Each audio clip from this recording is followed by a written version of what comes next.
evening and welcome to this, the March 25th edition of Beyond the Headlines. I am Colin Dowe and I will serve as this facilitator for this evening's conversation. Let me start off as per usual by saying thank you for joining us. Thank you for welcoming us to your homes, to your bars, to wherever you are, your cars, wherever you may be listening on GBN Television, GBN Radio, or any of our social media platforms.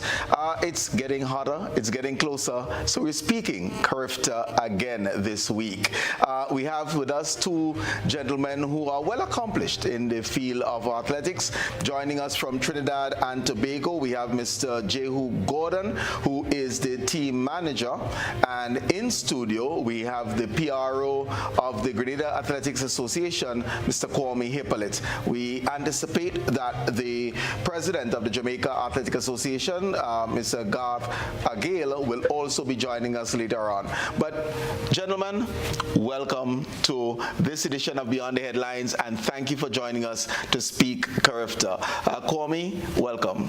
Thank you very much for having us. It's a pleasure, and we look forward to an exciting weekend of track and field action. Okay, Jehu, thanks for taking up your Monday night. Thank you very much. It is a pleasure to be on. Good evening to the entire country of Grenada and to all your international listeners. Excellent. Forgive me, Jehu, but I will start at home and I'll find out from Kwame how are things going. We're a matter of days away from the start of Carifta 51. How are the preparations going?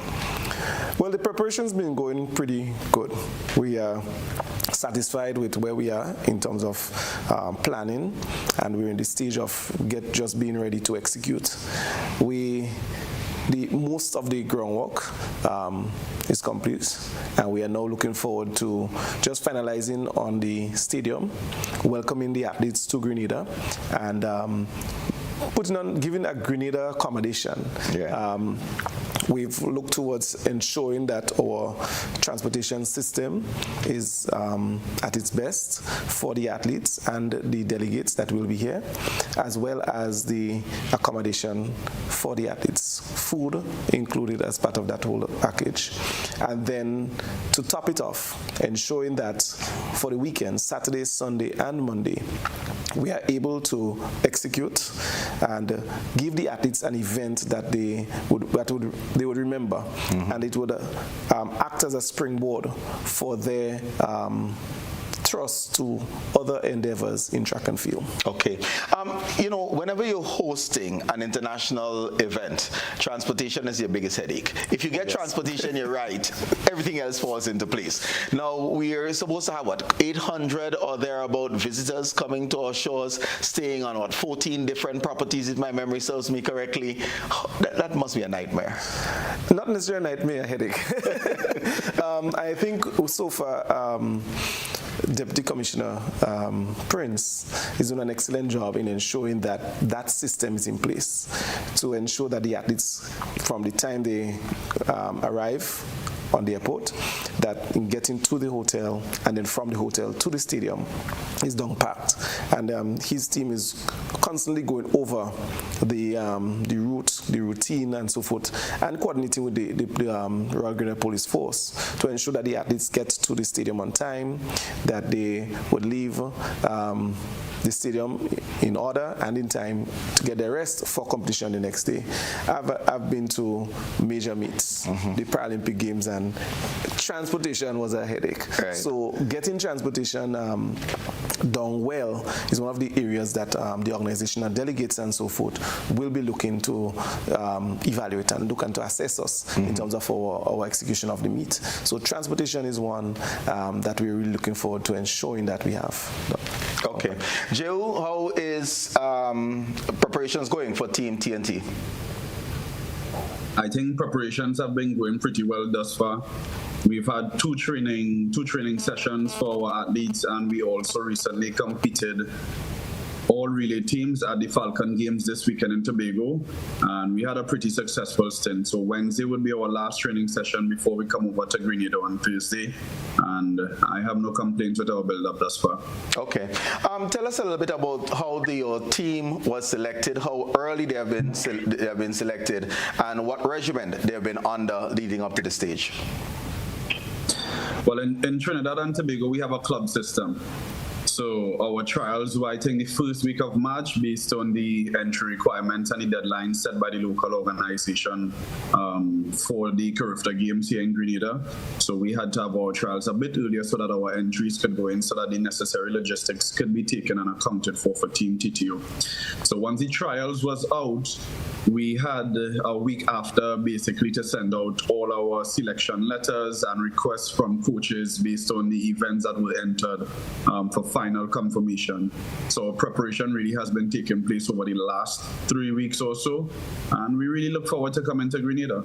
Okay, and the selection takes place after these trials, as opposed to you having a core of athletes, let's say, in training, for which people can come in and out of that grouping. Do you have a core set of junior athletes that are in training, let's say, year-round under national supervision?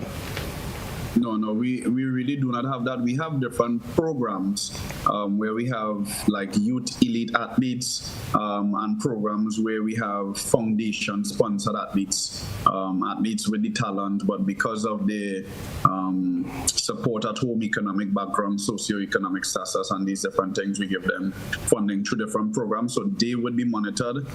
Some of them are our higher tiered athletes, but at the same time in Trinidad, we do have athletes now venturing out to the United States for the high school system and also heading out to Jamaica. So we have athletes coming in from Jamaica, athletes coming in from the US outside of our local athletes here, and we do have one athlete coming in from the UK. Okay. And for you as the manager of the team, has it been a bit of a headache seeing that your team was selected, beginning of March, and you're just getting everything in place ahead of the games at the end of the month? Well, I would tell you, if we did not select the team at the beginning of March, I would be in a much bigger headache at this point. I have a really good support staff. This is one of our bigger teams that we have sent out in previous years, and also the fact that Grenada is so close to Trinidad, it kind of helps with that situation also with regards to flights. So the logistics and the headaches, they're starting to come down a little bit now. Okay, excellent. So tell us then number of athletes that we anticipate, as well as the number of supporters. Are you chartering like 15 CAL flights to come over? What's the case? We block seats. We have about 72 persons in total flying on our contingent from Trinidad. There's another country, I can't remember the name at the top of my head, that is also going to be on the same flight as us. I think they requested like 15 seats for their athletes. But in total, we have 67 athletes and 18 officials. Okay, all right. Kwame, preparations for Team Grenada. We recognize that the team has now been announced. Some Grenadians were saying it's taking so long. Who's on the team? So chat with us a little bit as to the process of selecting our national Carifta team. So when we won the bid to host the games, what we did is to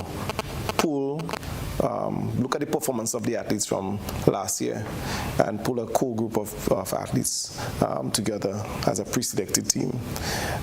Thereafter, we had these athletes entered a number of training sessions, high-performance sessions with our coaches, the best coaches that we have. And they were able, after a few sessions, advise the athletes on their training regimen moving forward. What we had also was the national trials, and from the national trials we looked at the performance of the athletes and selected the athletes from that meet. Because we had the cooperation of the Intercol committee in hosting the Intercol games a bit earlier, that provided us the opportunity to even evaluate athletes' performance at the secondary school games. And I want to just pause and say thank you to the Principals Association for working with us, knowing some of the challenges that we have over the years hosting Intercol so close to a Carifta meet. So from those two meets, we sought to select the athletes, 64 in total, and these athletes are now in training as a core group under the guidance of 10 officials. Manager Dennis Williams, assisted by Ms. Kathleen Victor, and the head coach being Mr. Wayne Maxwin, and also under the guidance of Paul Phillip and a number of our other coaches. So these athletes are daily sessions, and I know, for example, the relay teams started coming together essentially from today and working towards the weekend. Okay. Are the athletes in camp now? No, they are not in camp now, but they will be going into the team accommodations from Thursday. Is it top secret? Where would Team Grenada be?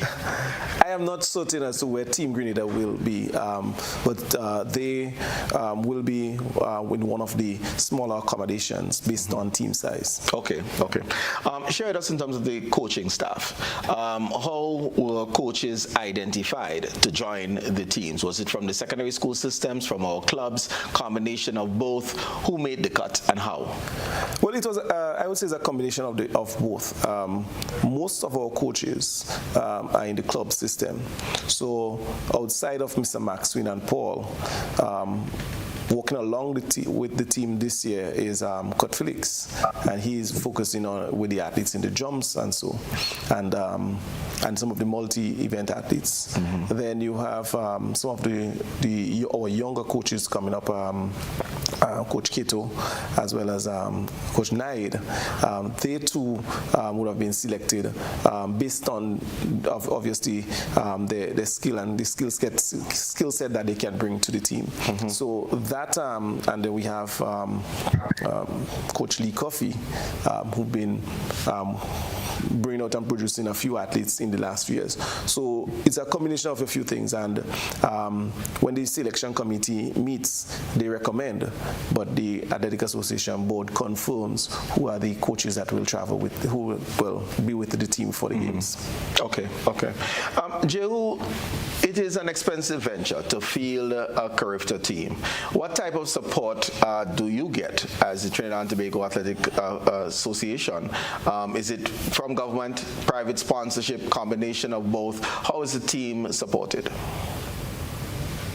Yeah, our team is sponsored or supported mainly by government.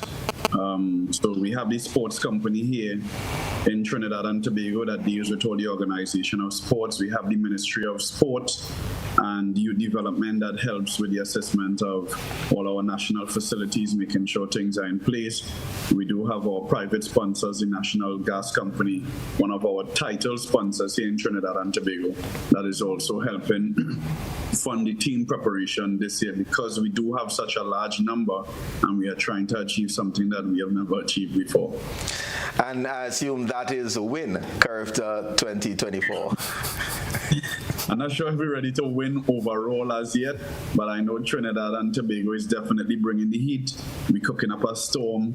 I know Grenada haven't seen a storm in a while, so Trinidad and Tobago, we're planning to create a big storm this year in Grenada. We still have trauma from Hurricane Ivan in 2004, yeah? So be careful. And this is 20th anniversary, we don't need that. But seriously, let me just ask though, just by way of support, how big is your inter-secondary school games? I know in Grenada, what we refer to as intercall, in Jamaica it's boys and girls champs. Those are huge athletic meets. Is it to the same level in Trinidad by way of the fierceness of the competition, the rivalry, the excitement, and the patronage? Sports in Trinidad and Tobago is kind of going through a transition. We've had great history over the years, and for some reason we've had some falling off, really. I know the president of the secondary school, Mr. Brewster, he's trying to reinvigorate that spark in the secondary school track and field system, but it is definitely not as big as the boys and girls champs. The club system in Trinidad and Tobago here is predominantly where most of the competition and rivalry comes into play, but in the secondary school system there's still some ways to go and to revamp. However, they are trying their best to get back on the path that we have seen great success over the years that have led us to some of our great athletes going on to do great things on the international level. How early do the clubs recruit? So what age ranges now do you typically see for members of the clubs? Yeah, we in Trinidad and Tobago, first event group would be for the under-9 age groups. However, if you have an older brother or sister that is already partaking in a club, I know of some athletes or some parents who would allow their younger kids to join from as early as 5 years old. But it's not something that we tend to entertain a lot. The youngest age group that we start at are from the under-9 age groups. Also, so within the club structure, one can be there from under-9s come up. All the way up. So 7 years old, all the way up. Okay, all right, excellent. Kwame, just in terms of support for Team Grenada, where is that coming from? Financial support now. We know the whole of Grenada will be in the stadium on the weekend. Grenada support comes from both public as well as private. One of our biggest support is the National Lottery Authority, and so many of our the private businesses who support us throughout the year. So Grenada, so the team in itself is supported from that end of things. Okay. And within the secondary schools system, we have noticed a number of private entities coming on to sponsor school teams. Is this something that the association champions? Is it something that is bothersome, recognizing that some students may want to go on to, let's say, Division I schools in the US, and you have to be careful with sponsorships, etc. So what are the thoughts of the association on private sponsorship of the school's teams, let's say, for example, at Intercol? Well, it's something that we welcome, because most of these sponsorship is from a team or school point of view, as opposed to individual athletes. And though we've seen the thirst to have changes in the NCAA rules and so forth, it's something that we encourage from a local end, because these sponsors, I mean, track and field is an expensive sport to some extent, and these sponsors will assist teams in terms of the preparation towards the games, and even the preparation of the athletes in supporting, especially supporting athletes in terms of nutrition and so. So it's very important that we have sponsors, especially on the local scene, supporting the clubs, the schools, to develop the athletic program, which in turn would ultimately augur well for the sport. Are we seeing equity in terms of the sponsorship? It's easy to sponsor SAS, it's easy to sponsor GBSS, it's easy to sponsor St. David Catholic. Some of the other schools may struggle for sponsorship. We see the same thing in the steel bands. The big bands have sponsorship, the small bands do not. How do we get equity in terms of the support? Because there's nothing to say that excellent athletes can't come from some of those other schools as well, and therefore very deserving of sponsorship and support. I think most of the times it comes down to the product that the team can have at the time, the quality of the athletes. Oftentimes, the sponsors will want to go to the best teams. Many of the smaller schools and so forth, there is some level of sponsorship, not to the level of this sort of support that the bigger school, the more accomplished schools will receive.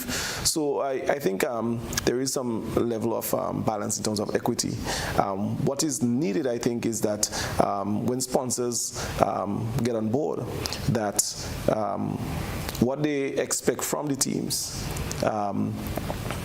is reflective of how much they would like to put in to the team and what is expected from in terms of the team preparation, because it's a lot. Sometimes it's expensive, and maybe possibly if we look at what schools put out or teams put out on an annual basis when it comes to athletics, sponsors may not want to, or may not be in a position, I would say, to give that sort of support. But essentially, clubs, schools put out a lot for the athletes, bearing in mind socioeconomic background of many of the athletes in our country. So the majority of the support comes back to schools and clubs. Is this something that the Athletic Association should take on board, meaning develop, let's say, a budget as to what it will take to field a team, whether it's for intercall or to field a club for the national championships, and that then therefore serve as a guide for sponsors and sponsoring of competitions? Because I hear you, and I know you are trying to be very diplomatic, that some people want all the bells and whistles, but it's sugar cake money they want to put up, and they want to eat caviar, right? So should you take lead as the Athletic Association and say this is what it costs for a team to enter into the national championships, and then we can work towards a tiered system in terms of where you spend your money, in terms of how much you put up, and this is what you'll get, recognizing that that type of expertise may not necessarily lie within the clubs or within the schools. Yes, and that's a conversation that we've started at the board level in terms of providing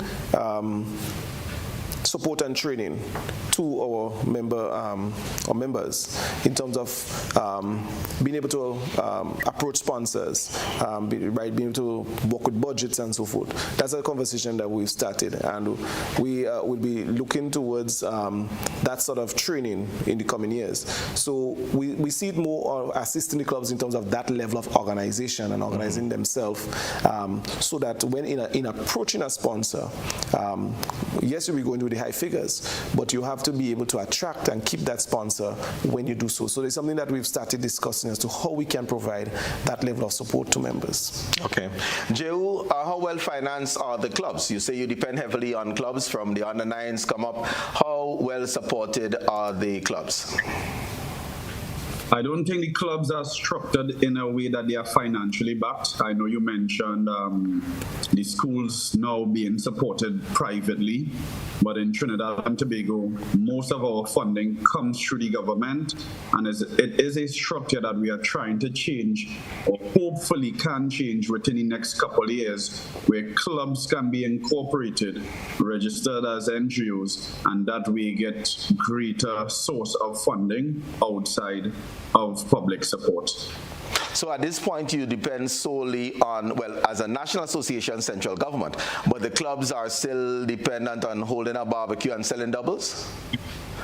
They rely solely on either club dues, which they would probably charge a monthly or semi-annually fee. Outside of that, they have their own fundraisers that they would sell stuff, so cakes, cake sale, barbecues, etc., etc. That is where we are currently in Trinidad and Tobago. That is why some of our athletes are struggling, because it is difficult to get funding. But coaches, clubs, and administrators have to understand now that sports is a business and start seeing themselves as businesses. Okay. What type of support do you typically see for these club tournaments or championships? So when you have a meet, let's say you said the Falcon meet in Tobago of last week, what type of crowd support do you normally see for those types of games? On average, we'll probably see about 500 people, 300 to 500 people on average. For our biggest events, we'll probably see anywhere between 2,000 to 5,000 persons come out to support. Okay. So at our junior championships, and I think at our relay festival, we probably had around 5,000 persons. Okay. Yeah. Okay. Kwame, the type of support that we normally see in Grenada, I want you to say it. It's excellent. When we hosted, or we had the our relays, for example. We can sell close to almost half of our stadium. So I think the sort of support that we have from the Grenadian public is excellent. Just for our national champs this year, though we were so focused on character planning and preparation, we sort of had a window of 3 to 4 weeks in terms of publicizing for that meet, and we almost had the main stand sold out, which sits just under 2,000 persons. So that sort of support from the Grenadian public is excellent, and that's what we really look forward to. We oftentimes encourage our patrons to come out and support the athletes. Get on the bandwagon now, rather than when they are later on, when they are more successful. What we are seeing now, what we are realizing, is that the major support for track and field is coming from from families. They're coming out to support the athletes within the family. So that's what we noticed, and that's one of the things that we've been encouraging over the years, to get parents and generally families behind the athletes, and that we've seen it paying off now. Okay. And the stadium, in terms of ticket sales, what, 5,000 by way of ticket sales, or a little bit more than that? It's a little bit more, because we know often, well, for bleachers, for example, can sit and have more persons than we equate in terms of sitting capacity. But we can safely say for the meet on the weekend that Trinidad, if they want to put on a storm, if they want to give us a storm, it'll be a difficult one, because the sort of fire and electricity that the patrons will put on the weekend, they may not be able to just have a storm. All right. And by way of support, do you have a case here as to how many supporters may be coming from Trinidad? I know, like, Bermuda had to put on a second charter. So Bermuda Air bringing in their athletes, they had to put on a second charter for supporters. Similar in the Bahamas. Trinidad is a hop, skip, and a jump away. That's triple jump, right? But what type of support do you anticipate having from the Trinidadian public? Trinidad and Tobago coming with support from all around the world, east, west, north, and south. I would just say that. So one plane or two planes cannot even account for the amount of persons that we are bringing in.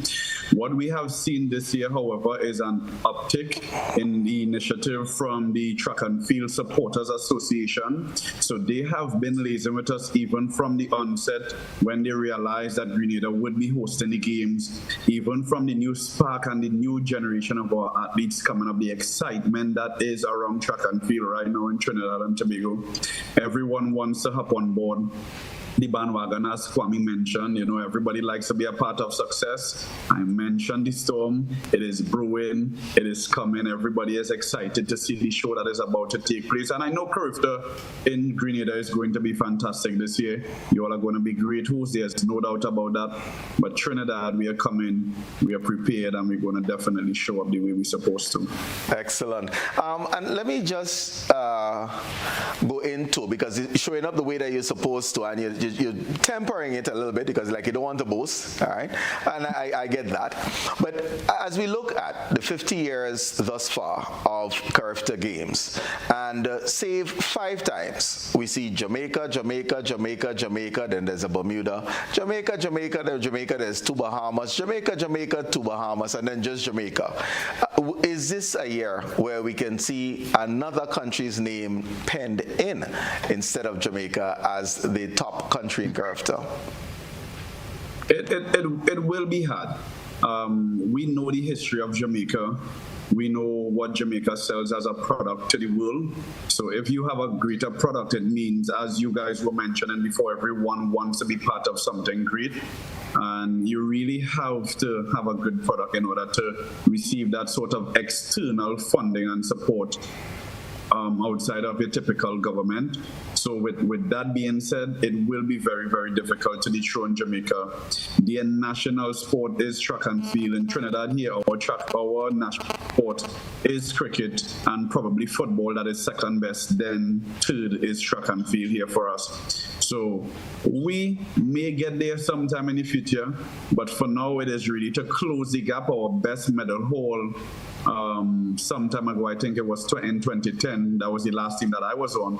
We attained 40 medals. Last year, we were 24, which is higher than we did in recent years. And this year, we're expecting to get closer to the 30 medal tally and probably even closer to 40. Okay.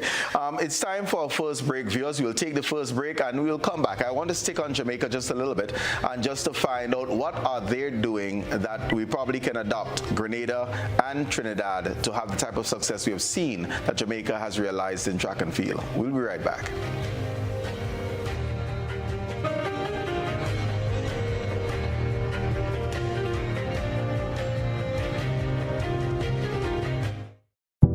In the arena of life, we find strength, determination, and the will to overcome. As athletes, we strive not just to win, but to excel in every endeavor. For as it is written in 1 Corinthians chapter 9, verses 24 to 25, let us strive for excellence, not just on the field, but in life. For in our efforts, we find the strength to conquer and the courage to endure.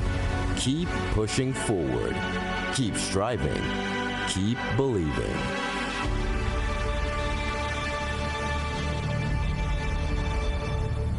Are you looking for a reliable, affordable, and customer-friendly pharmacy? Look no further than Hills and Valley Pharmacy, the nation's leading healthcare products and services provider. We are committed to serving you at convenient locations. Find an extensive and affordable selection of prescription and over-the-counter drugs and medical supplies at Church Street, Hillsborough, Carriacou, Jubilee Street, Grenville, St. Andrew, near the bus terminal, and Halifax and Grenville Street, St. George. Our committed team is always available to offer valuable assistance for managing your health and wellness. Discover the additional benefits of our wholesale distribution on Halifax Street and our Medcare Center on Grenville Street, where we provide in-house physiotherapy, massage therapy, doctor consultations, and eye care services. Our commitment is to satisfy all your healthcare needs, including competitive prices, loyalty rewards, and special discounts for seniors. Contact us at 435-6904 and WhatsApp 535-4734. Choose Hills and Valley Pharmacy. Remember, your health is our business. Boyo, they gonna fly with kite now. The wind picking up. I'm coming. Karim, what you doing? Fly my kite. Yeah, but not here. You can't fly kite near power lines, boy. Why not? The wind good. Because mommy say kite threads conduct electricity. Yeah, kite. It's right. If your kite gets stuck in power lines, it can cause power outages, or even worse, it can get shocked. Come, let's go and fly them in the pasture. Yeah, that makes sense. Grenlink, energizing our Grenada.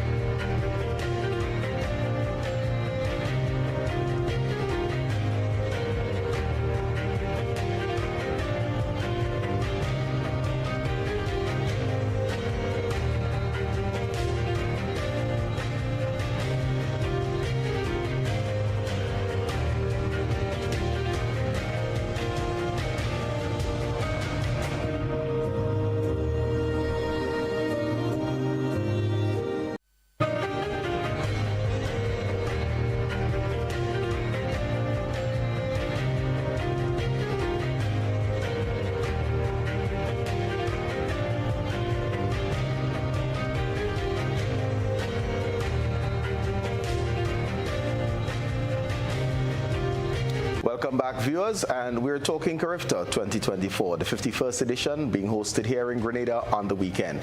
Before we left off, I was challenging Joe whether or not he would have wanted to upstage the Jamaica team, and you're saying that that might be a little bit difficult. But let me just come back to you and just inquire, what are some of the things that you see happening in Jamaica at the grassroots level that allows for the type of development of the athletes? And I say that from the standpoint that I recognize population over 2 million.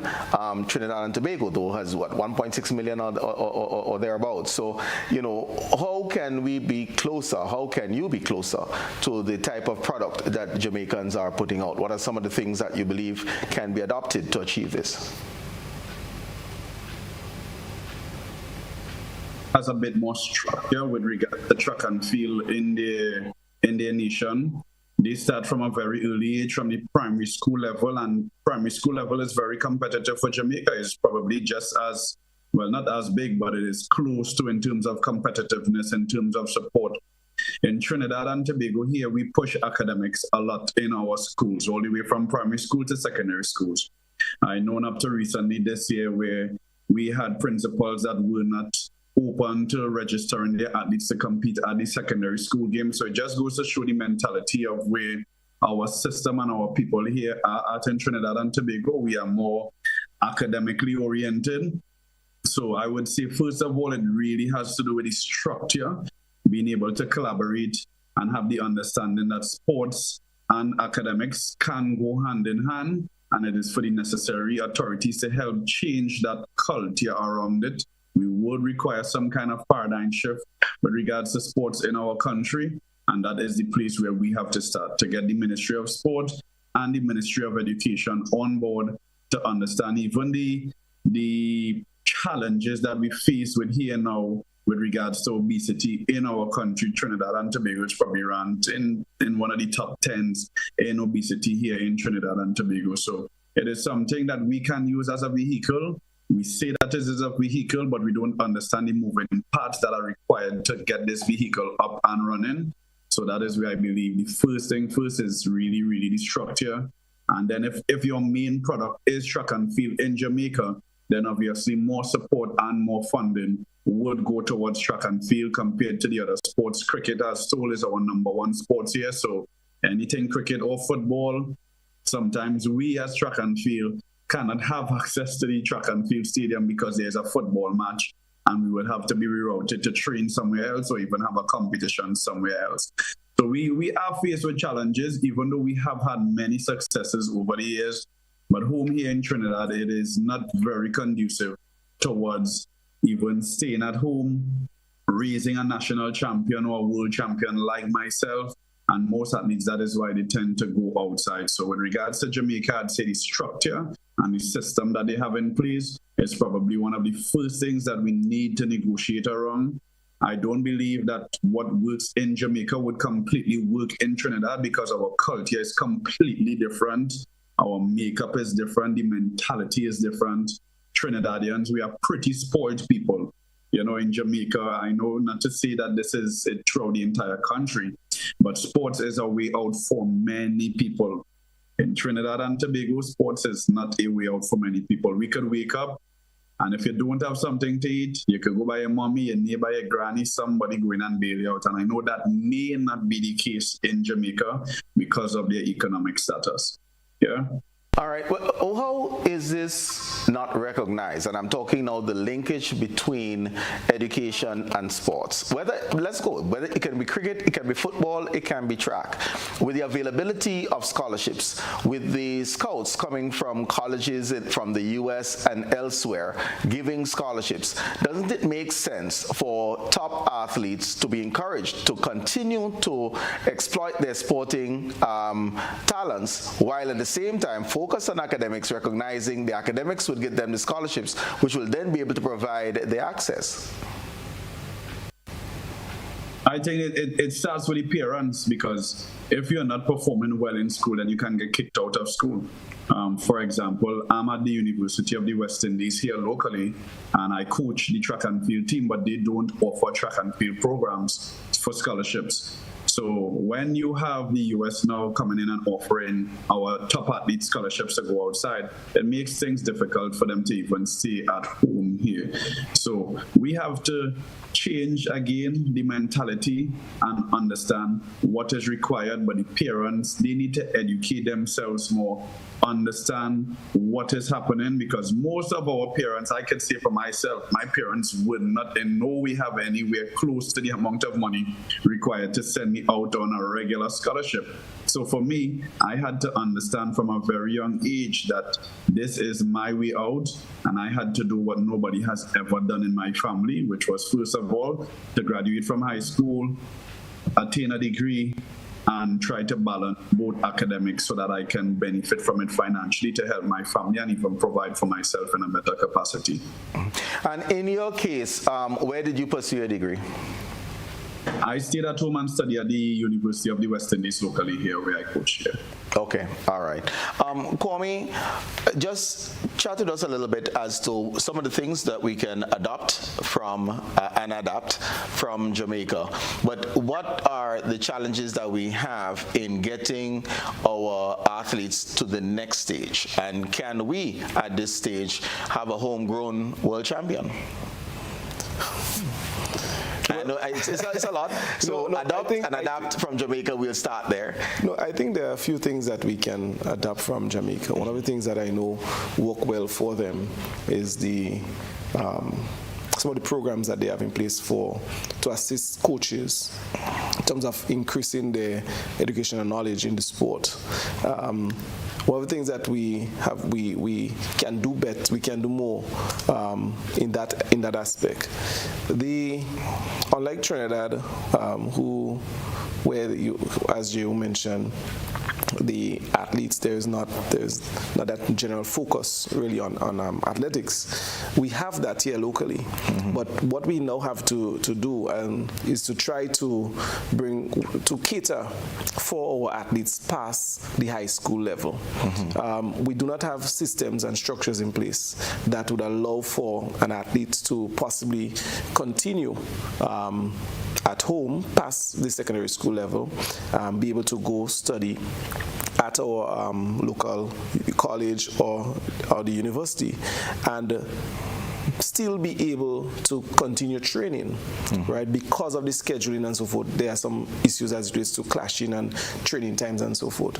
So while you might have a system in Jamaica that allows and caters for athletes thereafter completing secondary schools, most of our athletes would look towards the United States and Jamaica in recent times to continue in the sport because they have that structure and system. So there are a few things that we can pull from the Jamaica system, and that would essentially help our local athletic program, because most of our senior athletes, when you look for them, they're in the US system, and these are the ones that continue on to the international level. So that is what needs to happen.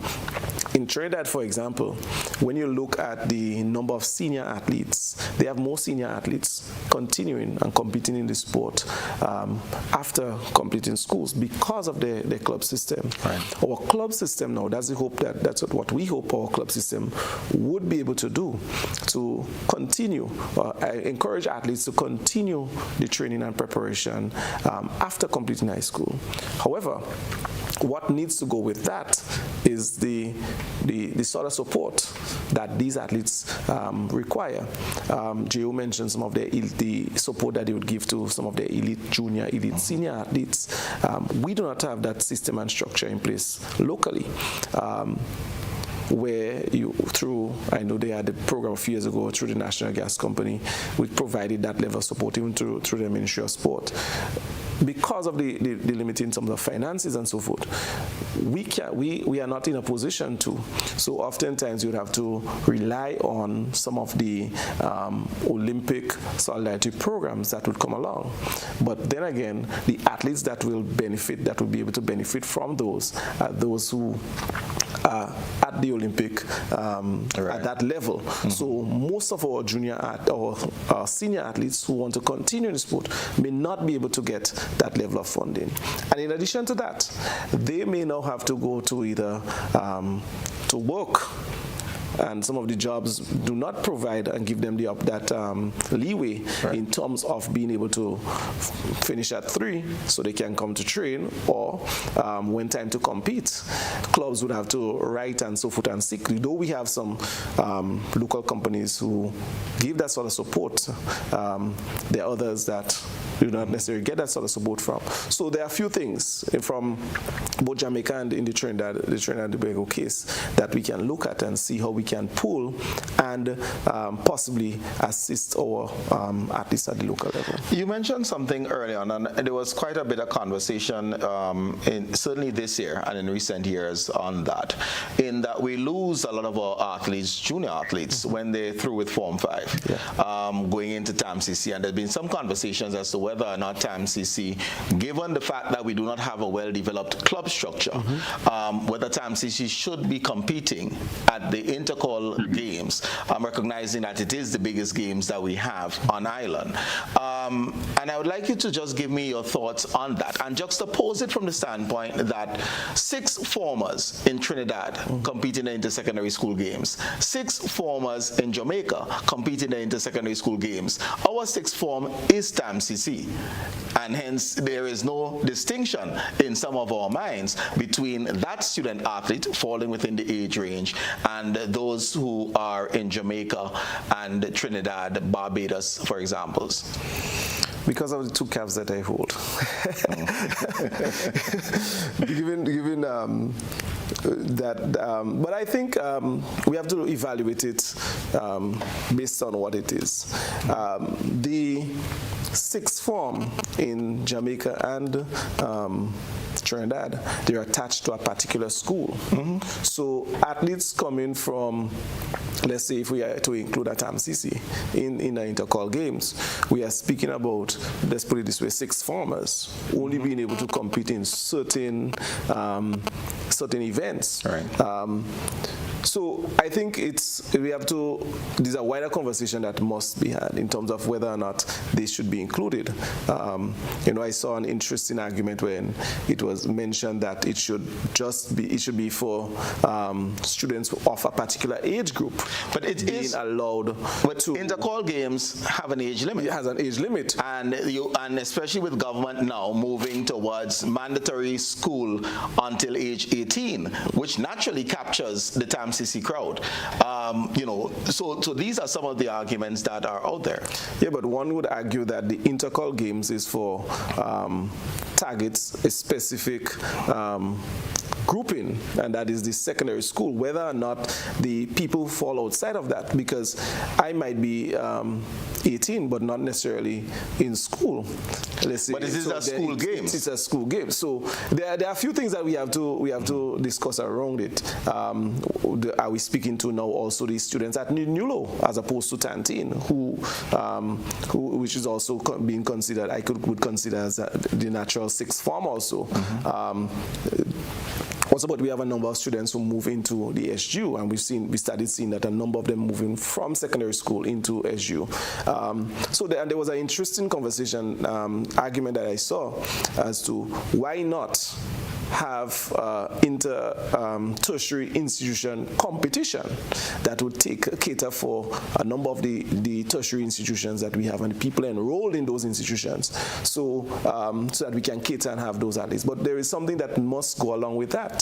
The preparation of the athletes, the scheduling at these institutions would also have to be looked at, because I know athletes who want to compete, they want to continue, but when you have a class 5 o'clock in the afternoon, they would not be able to make training, and there is no flexibility by some of the lecturers and so forth in terms of, and even scheduling, that in itself affects athletes in terms of their training and preparation. When you have to go to school or you go to TAMCC from classes 8:30, and then you leave in your last class 5, 6 in the afternoon. So it's something that have to be taken in terms of from an institutional point of view also, and also I would say in terms of a wider conversation in terms of, because I know when I went there was an attempt at a tertiary level competition while I was at college. So it's something that we'll have to look to and something to speak to on a wider level. Yeah, and should this be something that the Grenada Athletic Association takes lead on? Because this conversation is about Grenada athletics. It's not about a school. Because I can understand that, some schools may say if those tertiary level students take part, then they'll be taking points away from us and we may not be able to win. Oh, yes. So that is winning intercall. The larger picture is a conversation of the student athlete, and should a career be undermined at age 16, having left Form 5, and then without the well-developed club structure today, then there isn't a way to access the type of training and mentorship that is needed for continued success. And we've sought to do so in the past. We've sought to engage in terms of I know, for example, TAMCC, in terms of that sort of conversation. We did not get much positive traction and so forth at the time, but it's something that because we saw the importance. At one point in time, you had almost half of the previous character team at the TAMCC level, and that was the end of them, right? At that time, I know, for example, you had a number of cricketers, footballers, and large number of footballers and cricketers at the TAMCC in that particular year, and many of them just fall on the wayside and just basically give up the varying sport. So it is. So we've sought to do so in the past, but it's a matter of the the personnel in terms of at the varying institution for us to have that sort of conversation to get the sport to the level. All right. Joe, you were able to stay at home and fine-tune your craft, as it were. How much is that still possible in Trinidad and Tobago?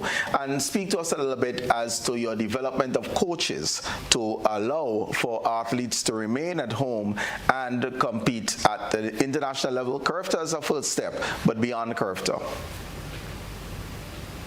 Well, I think first of all, not many athletes have the financial support to stay at home and train. I think Kwame made mention to it very early that funds are very, very difficult. What blessed me from a young age was when I was 17 years, I placed fourth at the World Senior Championships. And in Trinidad and Tobago, there is funding available that once you compete and win a medal regionally, you're entitled to a certain amount. Once you compete and you're ranked in the top in the world, if it's top 40, if it's top 20, if it's top 10, you have different levels of funding. So after 17 years old, that just opened things up a lot for me to be able to be supported financially. And then obviously my athletic prowess, it made things a lot easier if I was to get hurt, to rehab on a more consistent basis, to eat better on a more natural basis. And those are things that most athletes struggle for, and that is why they tend to go out to the United States because of the financial status. Okay. And just speak to us in terms of coaches. How well developed is the cadre of coaches in Trinidad and Tobago? In Trinidad and Tobago, we have coaches all the way from level 1 all the way up to level 5. But I think through the new World Athletics program, I think they only go up to level 3 now. So I know the National Association has finished the level 1 course through the World Athletics last year for the first group. This year, I know they are supposed to start the level 2, but that is still to be seen. What we have here, however, is a big age discrepancy with regards to our more successful coaches. The average age of our coaches here is probably about 55 to 60 years old, and we are now seeing a younger crop of generation.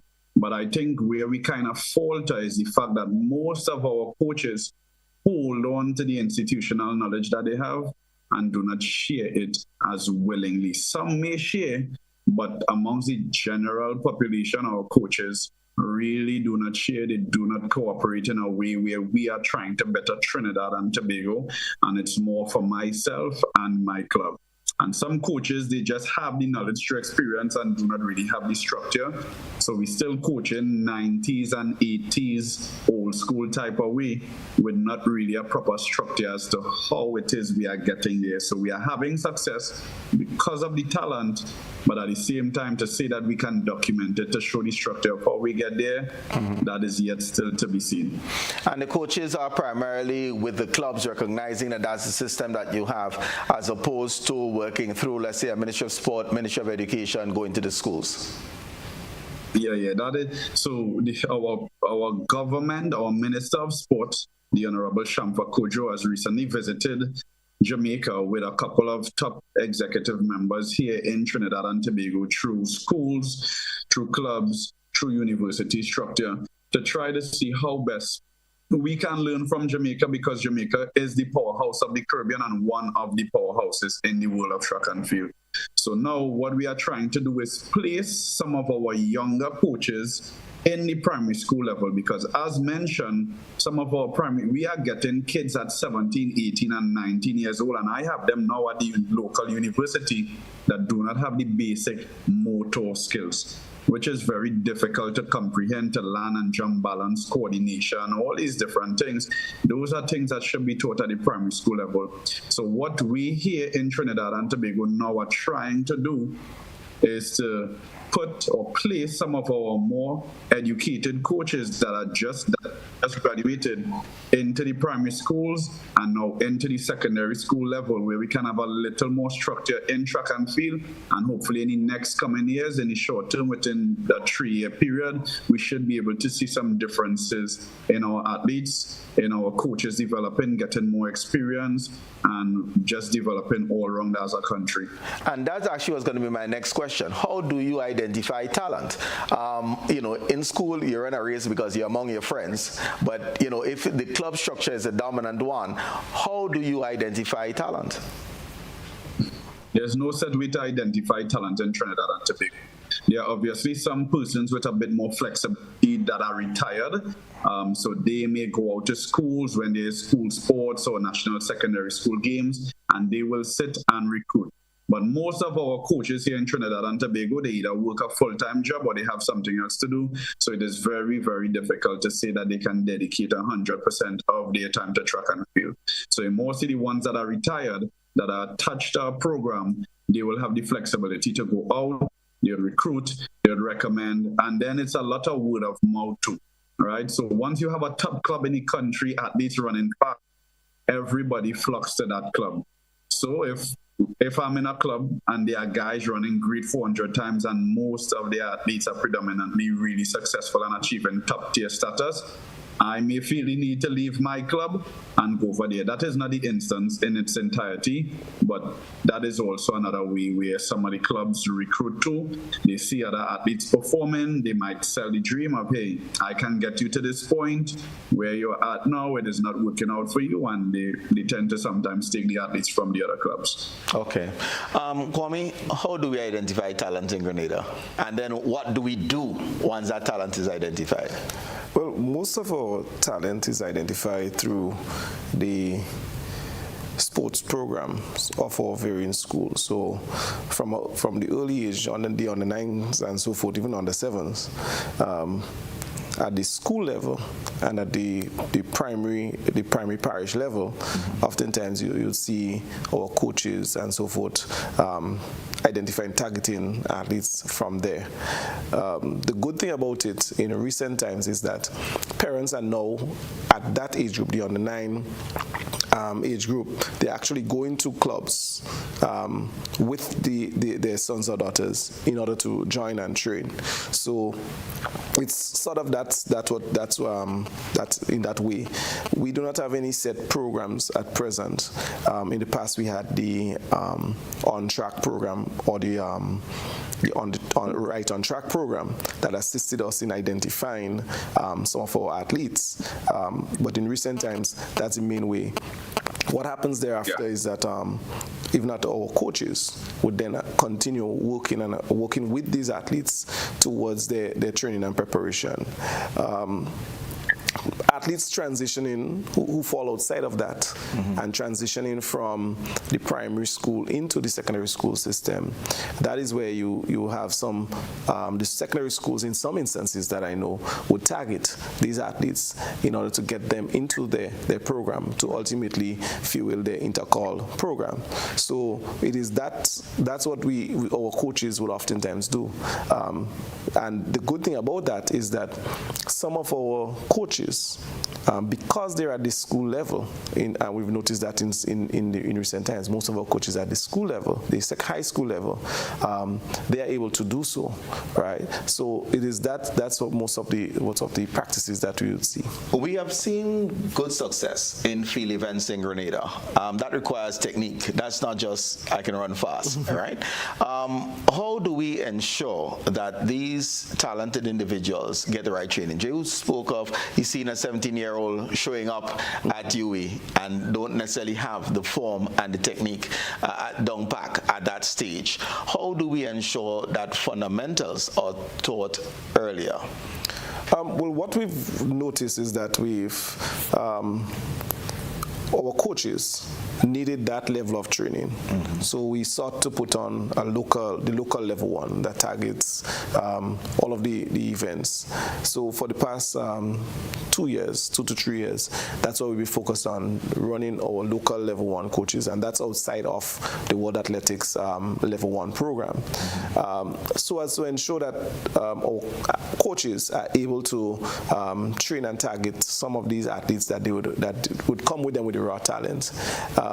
We have few instances where we have that sharing of information in terms of clubs lending the support to individual athletes of other clubs, right? And even utilizing some of the expertise of some of our senior coaches. We have few instances of that.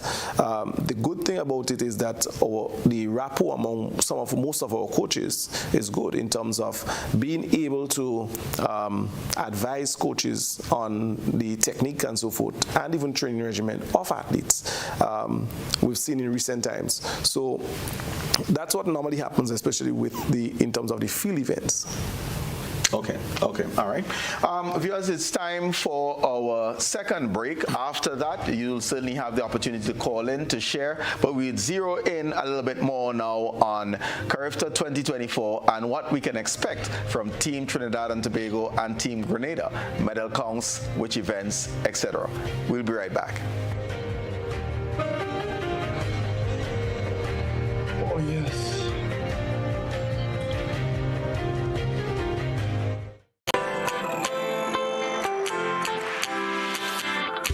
But when you need someone to help you to your feet, I'll be that beacon to your highest peak.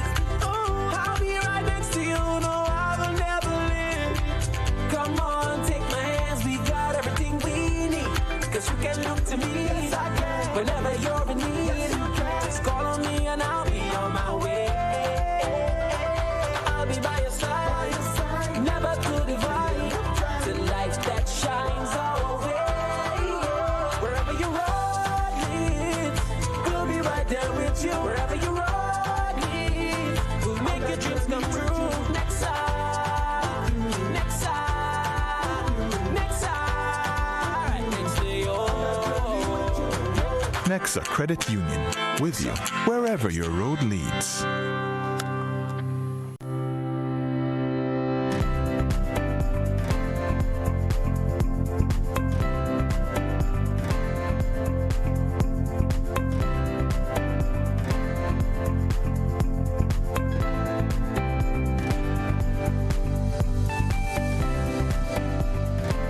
Saturday, May 4th, there will be a shift on the island as the biggest grilling fest in Grenada moves to the big parish. The Maggie King of the Grill competition is at Progress Park, St. Andrew. Come taste the most sumptuous creations from the grill as top chefs and food enthusiasts showcase their culinary skills. Maggie King of the Grill is a festival like no other with live soca music, fun attractions, and games for the entire family. Then from 6 p.m., get a chance to win up to $5,000 cash and bingo. Interested vendors and grillers should call 456-3454 to register before March 31st. It's the Maggie King of the Grill competition at Progress Park, St. Andrew. Gates open from 12 noon. Bring your appetite and stay tuned to this station for more details.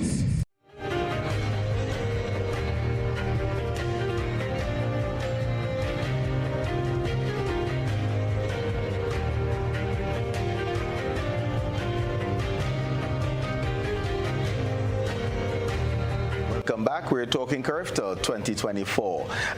And let me just get into the games. And Jay, probably I'll start with you. You have a good contingent coming out from Trinidad and Tobago. Two things before we get into the actual games and your expectations of the games. How do you guard against athletes being overworked?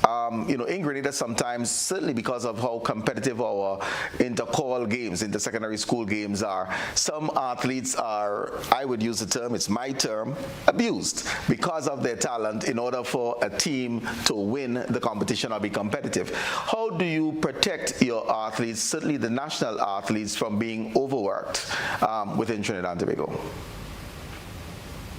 So, leader, we have two projects, first of all. So, With regards to the club system, especially at our national championships, we do not allow athletes to participate in more than 3 events and a relay.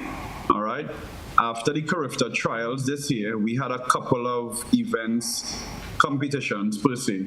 And once I had my first team meeting, I explained to them injuries, trying to prevent injuries, and obviously the main aim and focus would be the Carifta Games. So I had to lay a very strong message out early. There were certain grass meets after that we are not going to take part in, and one of our final tune-up meet would be the meet that we competed in last weekend, where we just run one individual event because there are persons competing in 3 events at the Carifta Games and a relay. We'll compete in 1 event and 1 relay. That way we limit the risk of injury, and we also just try to stay sharp and fresh enough to compete at the Carifta Games this weekend. Okay. And what about access to good guidance on nutrition as well as access to physiotherapists? Is this something that your athletes at the club structure and certainly at the national level have easily accessible? Again, at the club structure, we have much work to be done. So this is probably one of the things that has to be focused on: strength and conditioning and the medical aspect of the clubs. Most clubs, they just operate as coaches, general secretaries, presidents, etc.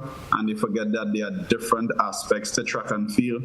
There's the medical aspect, there's the psychological aspect, there's the physical, nutritional aspect, etc. And there's also the emotional and spiritual side of the sport. So with that being said, that is a form of neglect from the club aspect.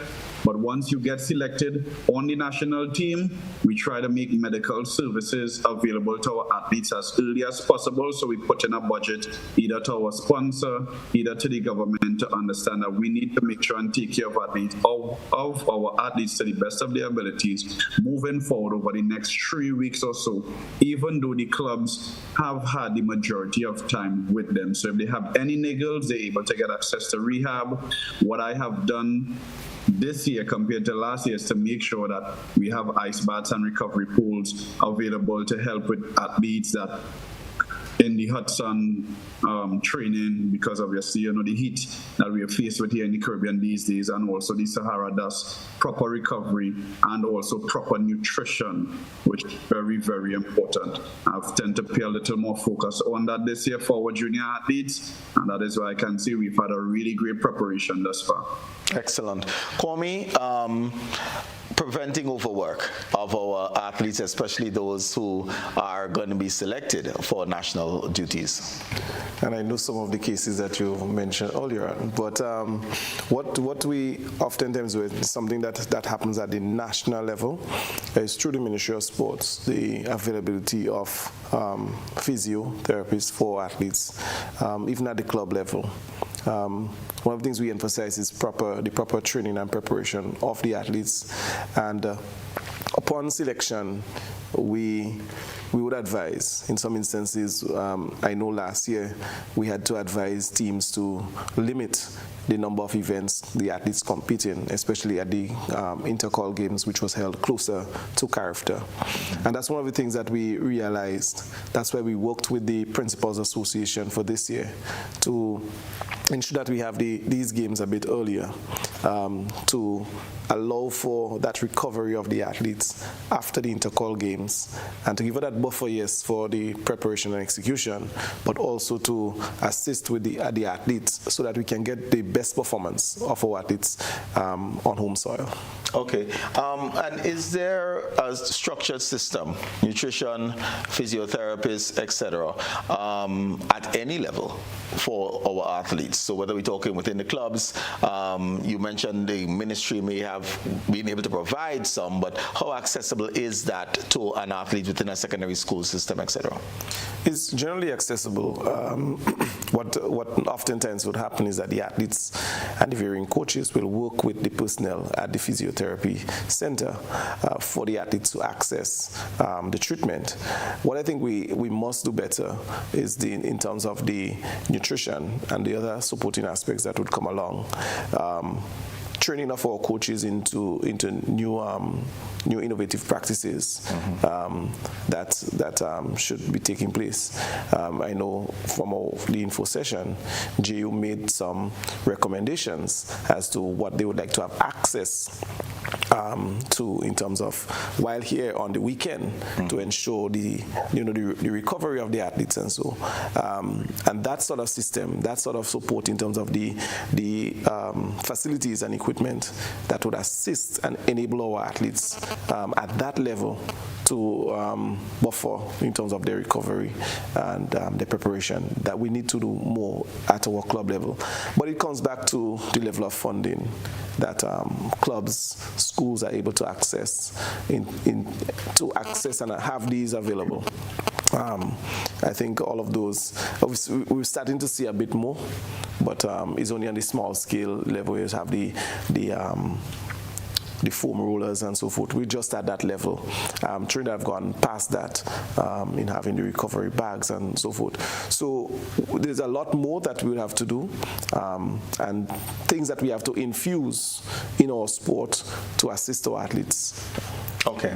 440-1252, that's the number that you certainly can call in and share your views, ask questions, comments. We certainly welcome hearing from you. Jehu, just before that, what type of performance can we expect from Team Trinidad and Tobago? And I want you to zero in now on some events that we should be looking for the red, black, and silver. I'll just probably go with three events right now. We have a returning gold medalist in Tafari Waldron, who has just run under 15 minutes in the 5K. He's also ran 4 flat in the 1500 in the boys under 20 age group. So he is definitely one to look out for. He's also our team captain, right? That is the middle and long. We have the long jump now. Our female captain, Miss Janedi Gans, who has jumped this year already 6:44. Breaking our own national, no, I don't think that's a junior record. I know that is her personal record. So 6:44 is definitely a big feat. She's attained the World Juniors qualifying standard. And obviously we have 3 sets of twins on our teams this year, but predominantly the returning twin sister in Sinai Frederick, who won gold in the 200 meters, and she's already opened up outdoors in her first 200 meters last weekend, where she ran 23.2 seconds under 40 girls. So those are just 3 events with our under 20 counterparts that you can look forward to. As mentioned, we have 3 sets of twins, one in the 400 and the 800 boys under 17, the other twin sisters in the 200 meters, and the other twins who are multi-event athletes, but they'll be competing in at least 3 different events this year. Tanika and Tariq Vincent, they'll be doing both long jump, high jump, and 100 hurdles. Okay, excellent. We do have a caller online. Good evening, caller, and welcome. Yeah, good night, Mr. Dowe. Good night to you. Yes. I want to ask a very simple question, and that has to do with the heat. With the increased heat hitting the region, are the authorities, the athletic and other, consider factoring that in how they approach, how they arrange, how they organize the sports? No? It's hot in the region. Jay was saying that Trinidad and Tobago is low 90s, but feels like 100. What type of mitigating, things that you'll probably put in place to assist the athletes in this type of temperatures that we anticipate having on the weekend? Well, the sessions, the layout of the sport is one. So on a daily basis, beginning in the morning, having a morning session that ends at just in the region of 12:30, and then coming back in the afternoon from 3:30, 4 o'clock, into getting that away from that when the sun is starting to set is one of the things that we certainly sought to look at in terms of the scheduling. In addition to that, ensuring that we have, that's more in terms of aiding in terms of the recovery, working with the very nice factories and so forth, having those available. I know from the we also, NADMA is working with us also, and they would definitely advise the technical director if there's a need to make any further adjustments thereafter.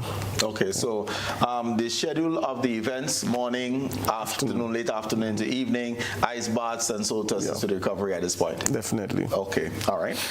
I don't believe we have another caller as yet. So, Kwame, let me just go to you in terms of what can we anticipate as Team Grenada? Where will our medals be coming from? And Grenada has been very successful in the Carifta Games. In terms of the history of Grenada's participation in Carifta, I think we rank 5th in terms of total medal count. So we have been successful. We have cropped quite a number of gold medals as well, 50 plus in the 50 years of Carifta participation. Where can we anticipate success in 2024? Well, I think the team this year is a generally good and balanced team. Traditionally, Grenada, we oftentimes dominate, do very well in the field events. I think this year we're going to see that sort of performance coming out from the young men and the young ladies in the field.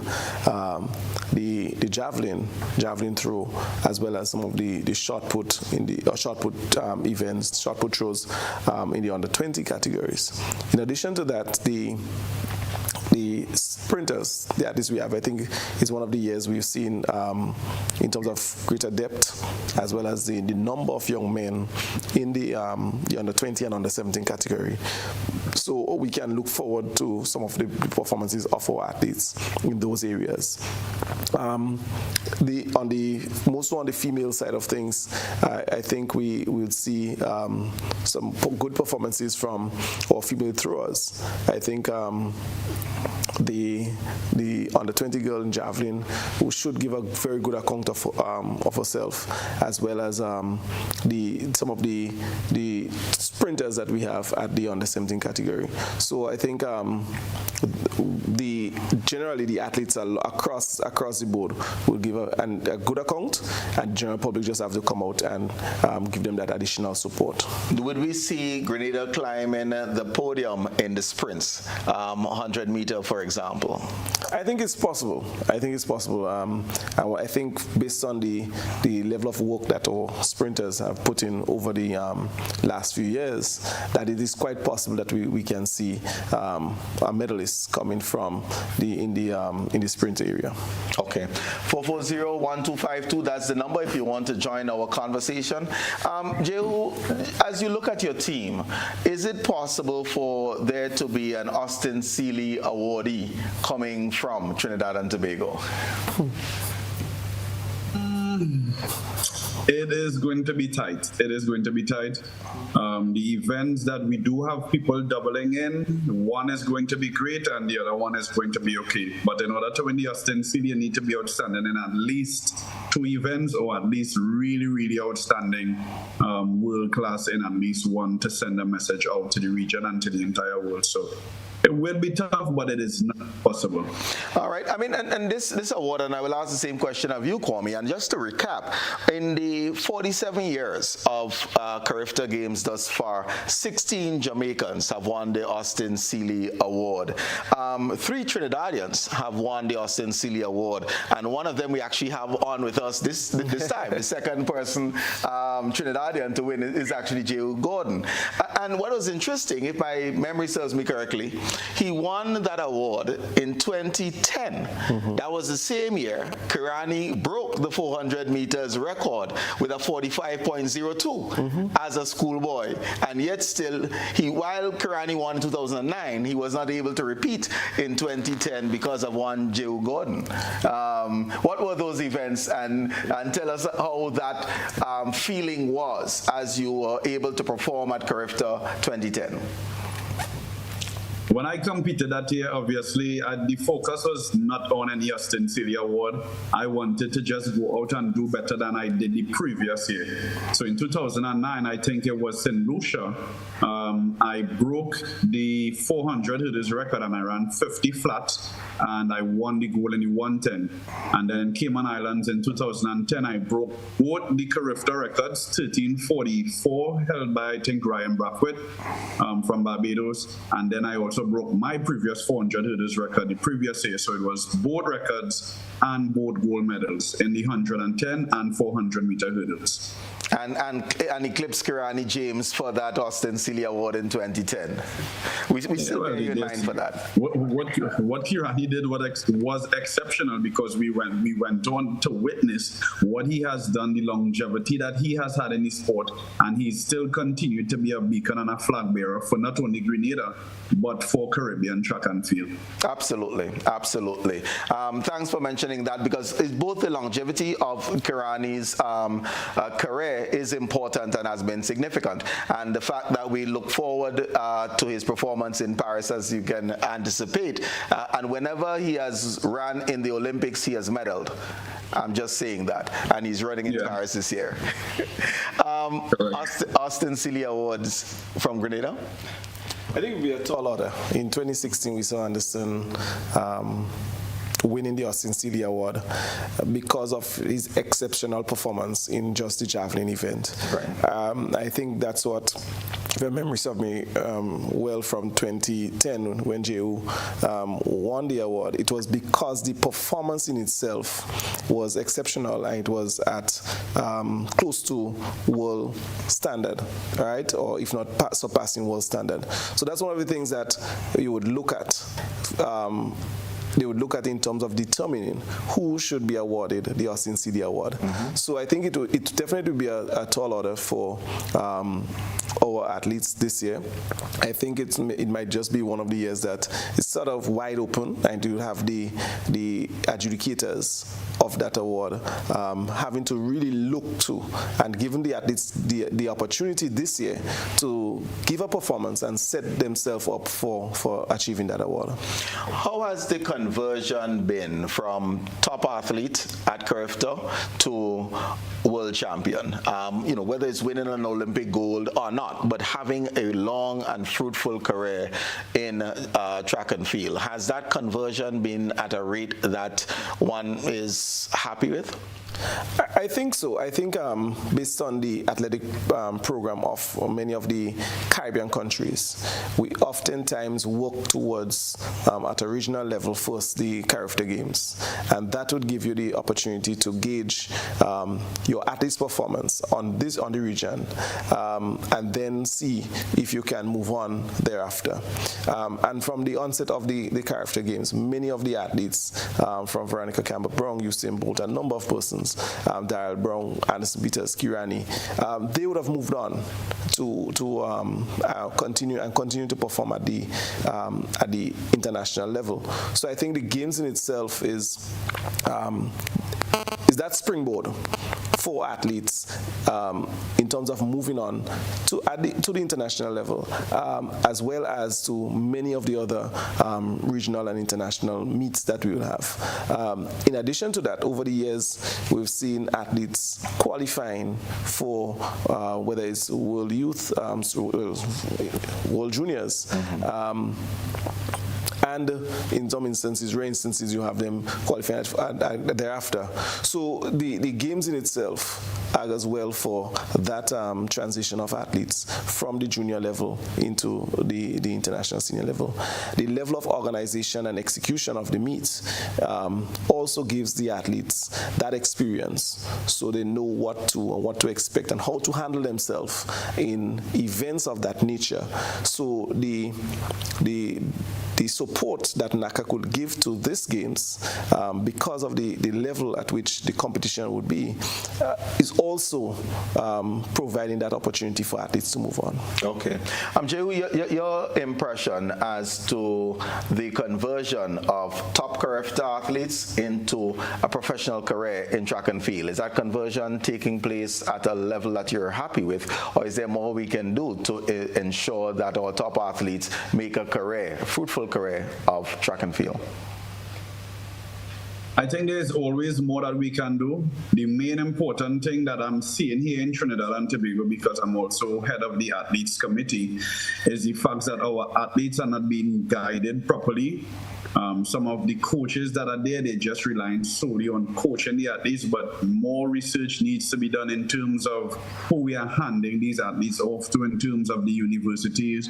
We've had many talents ruined over the years just because of bad decision makings in terms of sending the athletes out to either the United States system or just a culture that is not ready to accept some of our talents at that point in time. Okay. We have another caller online. Good evening, caller, and welcome. Yes, good evening. I am very interested in something that I think is a person from Trinidad and Tobago saying concerning preparation of athletes. He mentioned the spiritual aspect. I would like a little more elaboration on that. I would like to know exactly what format that spiritual aspect takes. Thank you. Okay, thank you. Jay, that's one is you. So we're talking about the holistic preparation of the athlete, and you did mention the spiritual preparation as well. If you can elaborate for the caller. Well, obviously, we were blessed with a talent from a greater being. Some persons believe in Allah, some people believe in the Hindu religion. You know, most people in the Caribbean kind of believe in Jesus Christ. So we tend to put God first here in the Caribbean, well, in Trinidad at least, in everything that we do. So we lead off in prayer, we end in prayer, and we were created by God. So what we tend to do is always allow Him to come into our space when we go out there. So we cannot be successful. What we were blessed with, we were not blessed with it by ourselves. And we always try to put Him first in that. So we go out to compete, we go out to train, we leave on the transport, we always try to put Him first. So the spiritual aspect is also important. And we know sometimes as athletes, we run fast, there's a lot of jealousy, there's a lot of hatred.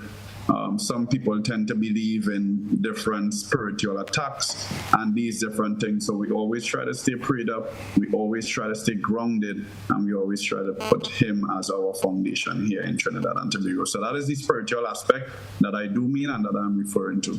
Okay, and this is done, we're talking national team, or do we see this going down through the club structure as well? Not necessarily on the club structure. As a manager myself, we try to push it. Most of the coaches here, we believe in God, and we welcome Him in our spaces every time we congregate as a national team and partake in any activities. Okay, all right. I just also want to plug in here that even at the character games on the weekend, we'll have we're working with the Conference of Churches to have some of our spiritual leaders available, and even some counselors that will be available for athletes should they just want to go, or even have a space for them in terms of just want to go into prayer and so forth.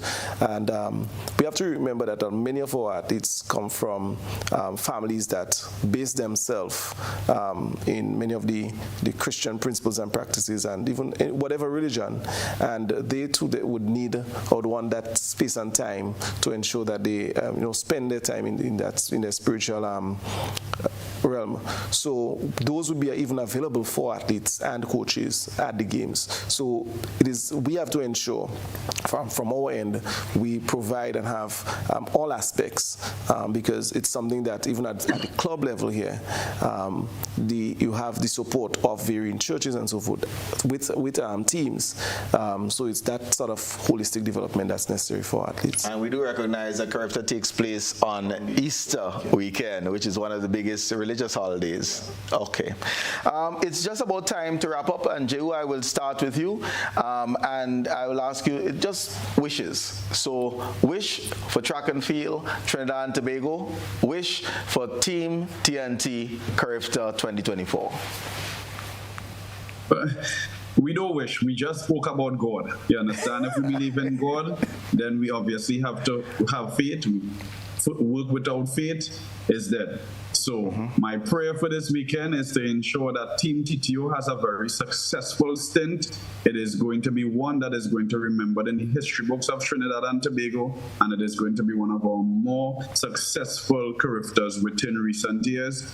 So my prayer is that we be guided by Jesus Christ, and we have a great showing to show at Grenada come this weekend. Excellent. Any for athletics in Trinidad and Tobago in general?